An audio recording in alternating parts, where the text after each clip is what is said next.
Hi, everyone. This is David Cohen, and I'm here with my amazing co-host, Brad Feld. Hey, Brad. And this is the Give First podcast. And in the startup world, Give First means simply trying to help anyone, especially entrepreneurs, without any expectation of getting anything back. So we'll be talking to mentors and founders about what Give First looks like in action and how it makes great entrepreneurship possible. We polled everyone, and they said consistently that their favorite part of the show was the legal mumbo jumbo. So here it is. The following discussion is an expression of personal opinion and does not represent the opinion of Techstars or any company we discuss. Our conversations for informational purposes only, including any mention of securities or funds. This is not legal, business, investment, or tax advice, and is not intended for use by any investor. Certain of Techstars funds own or may own in the future securities in some of the companies discussed in this podcast. Got it? I'm really excited to welcome Joy Taylor to the show today. Joy and I have met once or twice in group settings, but have never chatted live. So I'm really excited to get to know you a little bit. Joy, thanks for joining us. Wonderful. Thank you, David. Thanks very much for the invitation to be part of it. Tell us where in the world you're located. I am located in a very beautiful city called Toowoomba, which is in Queensland in Australia. And most people don't know where it is, but if you think of Australia, East Coast, about halfway down and about a 2-hour drive inland, that's where we are. Okay. When I think of Queensland, obviously Brisbane is probably the big smoke of that part of the area, I would guess. That's it. It's about an hour and a half from Brisbane. Okay. And I've been up to Kuranda, so I've been throughout that region up and down a little bit. Yep. Need to get back. It's been a while. So you're very involved there in Toowoomba, and I'd love to sort of learn a bit about what's going on in the community. As I understand it, it's roughly 100,000 people, pretty similar to Boulder, where I live, in terms of population. And I know that you've been working on the ecosystem there with many, many other people, I'm sure. Sounds like it's going very well. So I would love to hear about what's it like there. What are the support systems for entrepreneurs in that area? Yeah, so Toowoomba it's really lovely. And I've been to Boulder, so I have got some idea of the difference. We don't have quite the same mountains as Boulder, but we are up on a range, so we've got a really nice climate here. But when it comes to the ecosystem, it's really been evolving over the last few years. And as you said, it's definitely not just me. There's so many people involved. But my partner David and I were some of the first ones to recognise the opportunity that could come from pushing the ecosystem along a little bit. And now we're sort of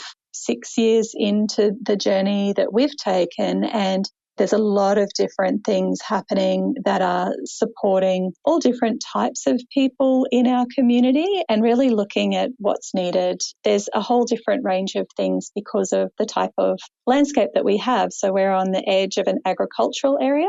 So there's a lot happening in terms of food and agriculture.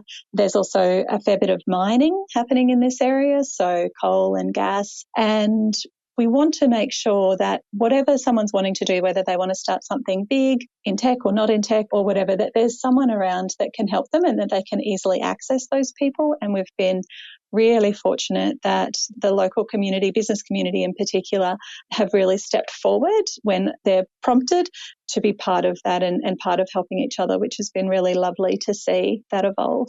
I think it's amazing to watch over, you say 6 years, but in 10 or 20, right, the change in startup communities can be really dramatic. And I think that can happen in a place as small as 100,000 people. We've seen that in Boulder. So I'm curious as to why you put that energy into the community.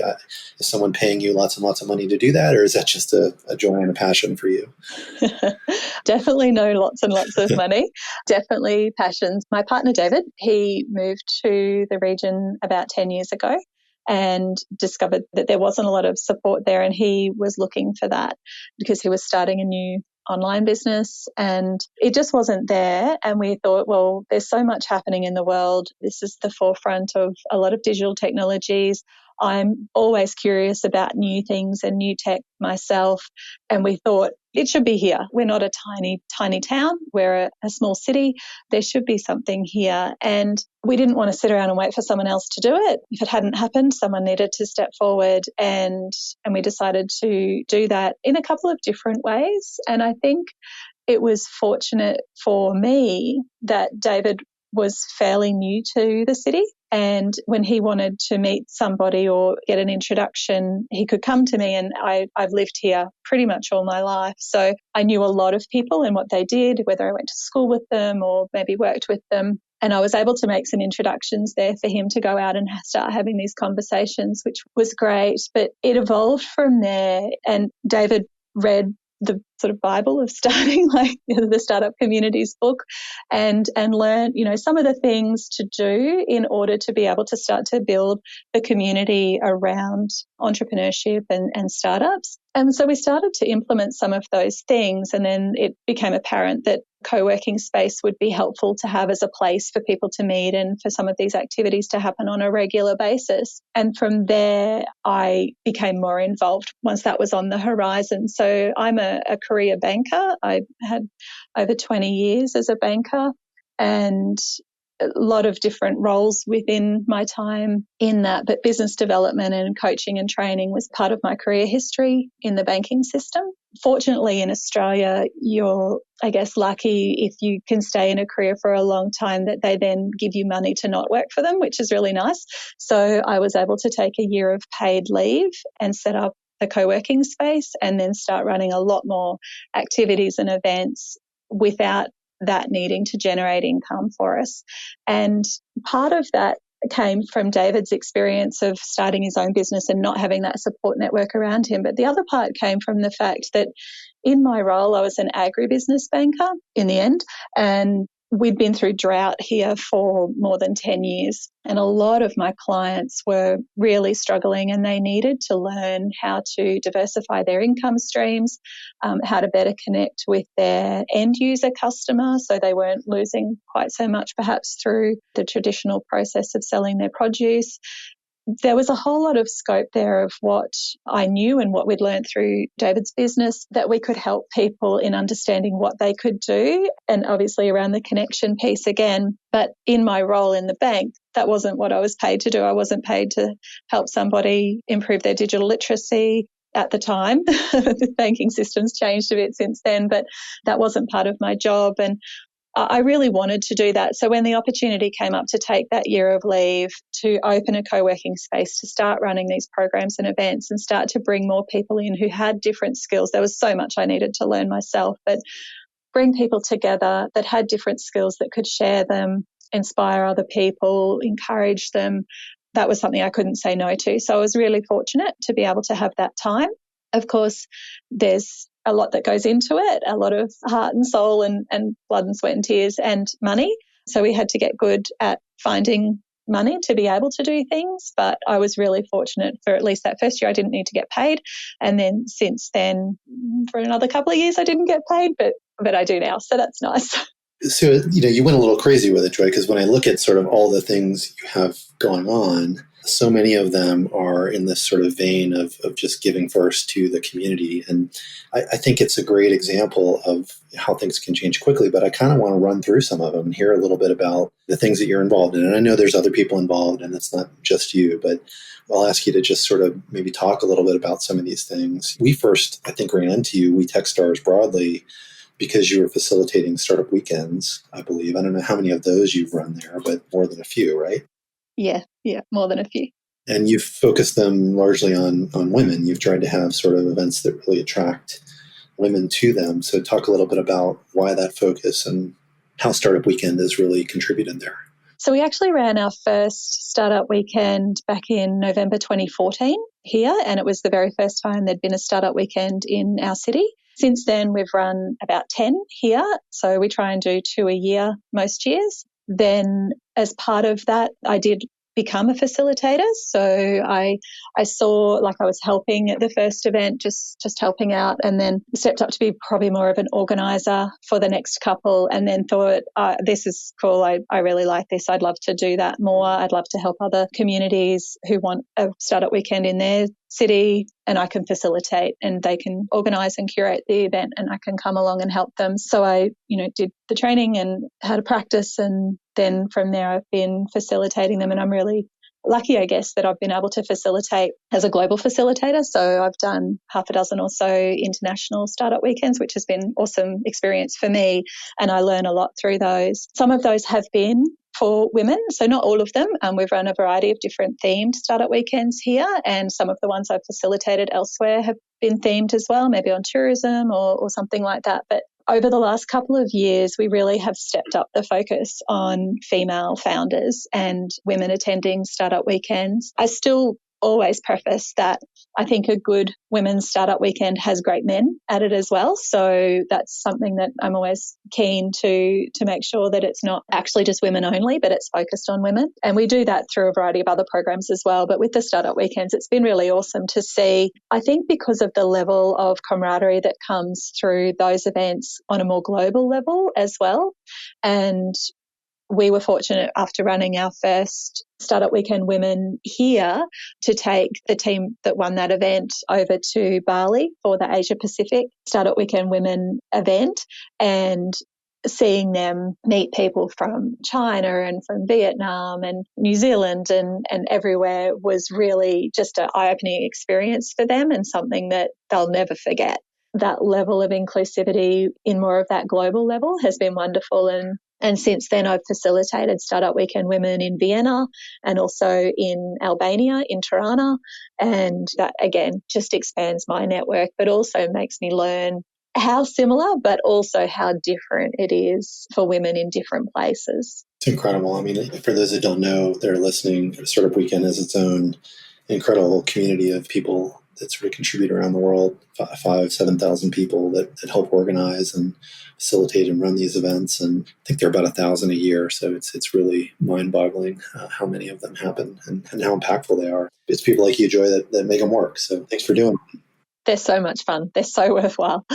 So that's one thing that's going on, but there's so many more. Staying on the topic of work you've done maybe around helping women around entrepreneurship, been involved in something called the WIRE program, which I think has evolved or grown into the FLARE Incubator.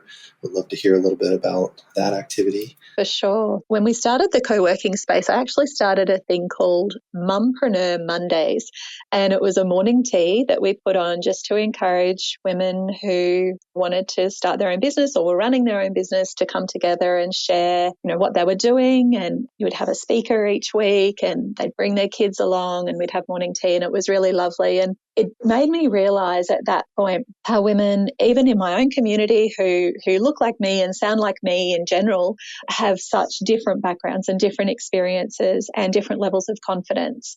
And I was able to see that by putting them in a position where they could start to experience something new, just how much growth they got from that. So even asking one mother to stand up in front of half a dozen other mothers and, tell her story, for some of them was a huge step. They'd never had to do that before. And they were running businesses, like online businesses, but they'd never really had that opportunity. So seeing them take that and evolve as confident speakers about themselves and their business was really inspiring for me. And then from those, we were able to learn what would they like to learn more about, how would they like to be supported, and what did that look like. So we actually created, our first program was called AIM, which was for Accelerating Innovative Mumpreneurs, and it was more like a little boot camp. So it was kind of taking some of the things that we do in startup weekends around, validation and looking at business models and pitching, and putting that into a couple of day workshop, or ran over about 5 days, but half-day workshops over 5 days. And from that, again, we learned a lot around what was needed. And then the opportunity came, because we were doing that, to partner with a couple of other organisations here. So one is our local university, so the University of Southern Queensland, and also the Queensland Rural Regional Remote Women's Network, so it's called QREN. So we partnered with them to create the WIRE program. So the WIRE program stands for Women in Rural, Regional and Remote Enterprise, and it was a combination of research by the university, program delivery by myself, and network through QREN. So we were able to bring those strengths that we had and create this series of activities that women from all across our state could do. And we've got a fairly geographically large state, so it takes a long time to get from one side to the other. And we focused on going out and talking to women across the state initially running little roadshows, going out and talking to them about what did they want, how did they want to be supported, what did that look like? And it came out that they wanted role models. They wanted to see the women who were doing things. They wanted to be able to learn how to do things better, particularly around efficiencies and automations within their businesses. And they wanted to really connect. And the other thing they wanted was to be held accountable. So they wanted someone to actually support and encourage them to keep going. So we created some 2-day boot camps where we'd go out to different parts of the regions and run a physical in-person event and get them together.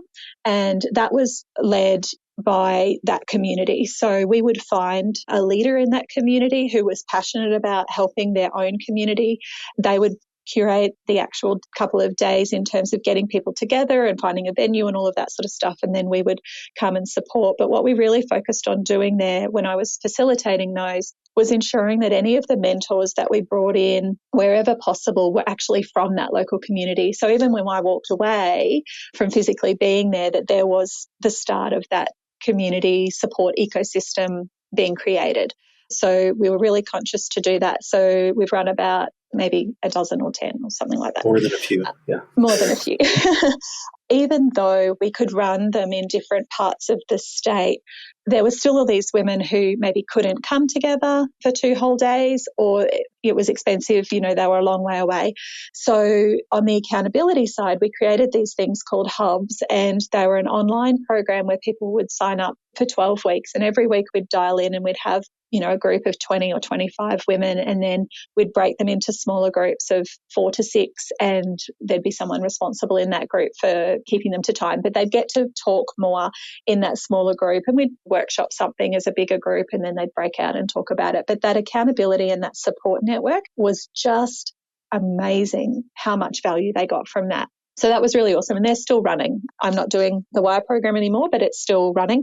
There were also online workshops and webinars and things that they could dial into on different topics as well. But it was those things that got that community to come together, even if they were geographically diverse, that was really valuable. And then from there, what we discovered was that was great. And there were other things happening for women who were starting their own businesses or running their own businesses, but they were generally focused either on a geographical region or they were focused on domestic level business. But for anyone who wanted to do something that was bigger than that was international, where they wanted to maybe be exporting or they wanted to have a global audience, there just wasn't anything specifically for that. And while they could still get value from some of the other programs, they needed more specific help and specific connections, either in their industry or in the country that they were looking to go to. So we discovered that about probably 2.5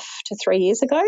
Since then, we've worked really hard to put together a program, but to raise the money to be able to run a program for that. And that's now the Flare Incubator as that next step for female-led, aspiring to be international, regional-based businesses. And it's underway now. So we've just gone through boot camp to select the participants who are going to go into this program, which is a 16-week program, kicks off at the end of the month and will run through till the end of the year. And it's just that next level, and we're super excited about it. So if you're listening to this and you're thinking like I am, wow, joy is a force of nature, all this stuff is going on and ecosystem building, and there's more, right? I mean, you're obviously focused on creating opportunity for everyone, and you've got the Coder Dojo for kids, coding for kids. You've got the focus on migrants and refugees with Zero to Startup. So just so many activities that you're involved in. But your primary thing, if I'm not mistaken, is Canvas Coworking. Is that right? That's right. Everything sort of is around the hub. It's around the space, although it's almost 2 audiences that we have when we think about it, 2 communities, although they do definitely cross over. So the co-working space itself supports people who don't want to work from home, that want to be with other people, like-minded or not, but they just don't want to be working from home by themselves. And we've got remote workers and freelancers and small and micro businesses that work from here on a day-to-day basis. Basically, they pay the rent so that we can have a building with events and facility space to run everything else. And then we have an entire community, so people can become a community member of Canvas Coworking. They may never come and work here. They may never even set foot in the door, but they're in that entrepreneurship space. They're the ones going, I need to learn how to do this for my business, or I want to be connected with this person, or I want some accountability to be able to stay on task. And maybe I've always worked in a corporate career and I've always had a boss who I checked in with on a regular basis, and now I don't have that because I'm working for myself. Can you help me? So we have now about 175 members, financial members of that side. And then on the co-working space side, we've got about a dozen desks and a dozen offices. So they're all occupied. Well, almost all. We've got one available, but they're almost all occupied, which is great. So there's always an energy here. And, we run about 300 different events and activities and programs and things a year. So we're on the hop constantly. It's a constant evolution of what's working, what's not working, who's speaking today, who's running something. Yeah, constant. So it's an awful lot of give first on your part to the community. But I think things get forgotten in those stories. We see you, and I'm sure your partner, David, right? Champions of the community doing so much, giving first in so many ways. But also the National Australia Bank, right, allowed you to begin to do some of that stuff. Other folks who've been around have given you the time and space to go and do that. And they deserve credit for giving first in that way too. So I'm curious, with all that activity, how has it come back to you from the community in unexpected ways? This is the beauty of giving first, right, is you don't really know how it's going to benefit you or where it's going to come from. But one observation I would have is, I don't have any idea if you have desire or interest, but you're probably in a position in the community now where you're known and understood. And theoretically, there could be a venture fund or something like that someday, or other ways that the community would ask you to continue to play this role. So how has it come back to you, and how do you think it will over time? It's a great question. I think there's so many different levels to it. I'm super grateful for all of those who've given first to us as well to get us started. Even, someone gave us space to use to trial the space, which was awesome, because Canvas Coworking is a not-for-profit organisation, so we don't own it. We'll never sell it as such. It'll transition and pass to someone else. And we have wonderful members of our community who because I've finally allowed them to enter my space in the same way, but man, our front desk, our concierges, so they're called Canvas concierges, and they're here every day. They open, they welcome people, they close at the end of the day, they set up rooms and make sure everything's clean and all of that sort of stuff, which is awesome because that's now allowing me to do so much else. And I think that's, for me, where it's coming back to me now, is that these programs that we're running, these opportunities that I'm getting. Yesterday I was able to not be here. I drove to Brisbane. I met a new cohort of people that are in a program that I'm helping facilitate that are new to Australia or relatively new to Australia, and they want to start their own businesses. So, we're working with them. Those sorts of opportunities for me are how I see that coming back. And I love to travel, and things like going to the Techstars Summit in Italy last year, or going to facilitate startup weekends in other countries and getting to meet those people. Occasionally I've literally flown in and flown out, but usually I get to hang around for a bit and, meet people in the community and go for a hike in the mountains or whatever it is that I want to do as well. So I think there's just so much scope in what we've created here for us to be able to invite other people to be part of it, but for me to then go and be invited to go and be part of that in other communities as well, and then bring that back. And it's just that circle of evolution of best practices and ideas and those sorts of things which excite me. And it's interesting that you mentioned the venture fund. Having a background in finance, it's always been on my mind. It's actually something that I've shied away from because I just see so much else that needs to happen, and I really want someone else to step up and do that. It'll come to the point where if nobody does, I probably will. I'm part of the SheEO network, if you're familiar. So SheEO started in Canada, it's spreading around, but I'm an activator for that program. So again, that's another network that I've discovered through just being part of this more global ecosystem. And again, I get so much value from that. We have a weekly call where we dial in and we catch up with women from different parts of the world who are working on awesome things. It's just inspiring and it makes you keep going. And I guess you mentioned Coder Dojo a little before as well. So I do like tech. I love new gadgets. I love learning things. I'm in a program at the moment myself, learning to code better. So, that it could be something that I can actually use professionally in the future. That type of opportunity I may never have heard of if I wasn't part of this ecosystem and taken advantage of that. It's a 6-month program that's fully funded that I get to learn and I get to meet all these wonderful people, and it's just incredible. And handed in my Python assignment last week, so I was a bit excited about that.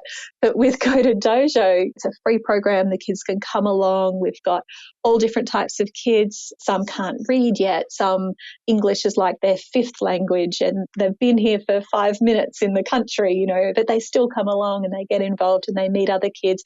And it's all about learning to create with technology. They're learning from their peers. They're watching each other and doing different things. And just this weekend, actually, the team I mentioned before that won our first Startup Weekend Women, that then went to the Asia Pacific and they pitched there and they actually won there as well. They're awesome people. And they've started their company. It's a functioning company now, and they had a new product and they're building electronic kits for girls. And they brought one in, and it's this beautiful printed circuit board, and you snap the pieces out and you assemble them and you solder in the switch and the battery and the LED light. And it's this little cat that sits like a little bedside lamp, and it's got a light sensor on it. So when it's dark, it'll come on and glow. And it's a prototype, so they wanted some testing on it and some feedback. So one of the young girls that was here for Coder Dojo did that, and we were able to take some photos and video of her talking about what she was doing and giving some feedback about it. But for me, it's just so exciting. And I think that's what I get from it. I just love seeing people take something that they really want to do, learning the skills, getting the connections, making it happen, and then feeding that back in to wherever it fits, back into our network and into our ecosystem to help other people grow from there as well. So even if it's just coming along, like Tuesday morning this week, we have a regular breakfast and we have someone come and share their story. And again, it just inspires people. Do you know the name of the company that you were talking about with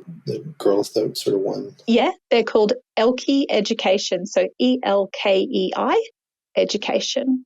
Well, we'll put it in the show notes so people can click on it. You open the door when you reflect on all of these things and you sort of put them together and think about the impact and what's happening in the community. I think we asked you a question like this at our global summit in Italy. And I think if I remember right, you got a little choked up answering it. But what is the impact really like when you stop and think about, put all these things together, how the community is changing and the impact you're having? What is it like to be in the middle of all that and really see it evolve? It's incredible. And I get emotional talking. It's like my kids, I've got all these 200 kids, but you see them and you just see what they're doing. And I facilitate a program that's called Mira, which is a mining program. And it's people who have a startup in the mining sector or energy sector. And, you just watch them evolve. And when I first ran that program, because I'm particularly passionate about climate change and environment. I studied climatology at university, and that's where I'm interested. And then I'm thinking, why am I running this mining program? But it's that fully encompassing. You don't know someone until you actually spend time with them, and you don't know why they're doing something until you talk to them and you ask them. And hearing those stories and how that does come about, but then seeing those relationships. I mean, I remember the first time that I saw one of our residents here, we'd run a youth event, so kind of like a startup weekend, but a bit more hands-on workshop-y. They still had to pitch and everything, but it's called Founder Fest, and we ran that for youth, and we had these young adults come and participate, and we had some of our residents in our community come along as mentors, and obviously they got to meet them and talk to them. And one of the, I'll say kids, but he was a young man that had been a participant, and one of the mentors kind of bonded and found this common level. And then 2 weeks later, I saw them, I'd gone out the front of the co-working space and they were walking down the street together, and I thought, oh, that's cool. They're catching up. Maybe they going for a coffee or something.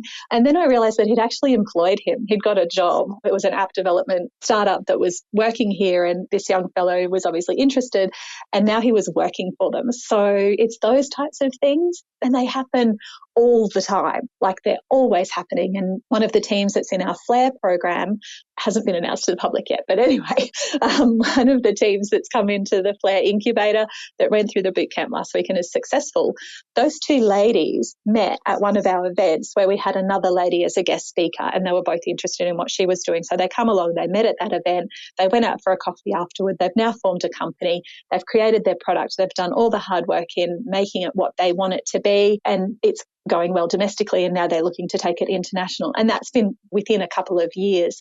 So it's those sorts of things, and I maybe haven't answered the question, but that's what I see happening day in, day out, and it's just incredible. You get real joy just from seeing the success and progress of others. And I want to get to our favorite segment. It's how we wrap up. We call it rapid fire.